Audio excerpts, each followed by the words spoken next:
মাননীয় মডারেটর, বিজ্ঞ বিচারক মণ্ডলী ও উপস্থিত সবাইকে রথযাত্রার শুভেচ্ছা। আজকের বিতর্কের বিষয় নির্ধারণ করা হয়েছে কর্মই ধর্ম।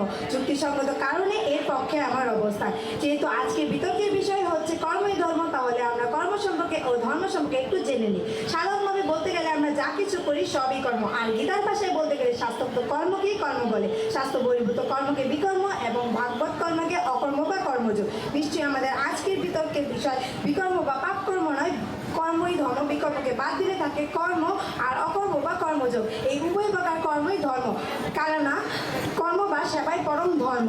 শ্রী চৈতন্য মহাপ্রভু বলেছেন, জীবে দয়া নামে রুচি, বৈষ্ণব সেবন ইহা হতে ধর্ম আর নাহি সনাতন। অর্থাৎ ভগবানের ও ভক্তের সেবা বা কাজ করে প্রকৃত ধর্ম। কিন্তু আমার প্রতিপক্ষের বন্ধুগণ কর্ম ছাড়া ধর্ম করতে এসেছেন। এটা ভণ্ডামি ছাড়া আর কিছু হতে পারে কি? বন্ধুগণ, প্রশ্ন রইল, উত্তর দিয়ে যাবেন।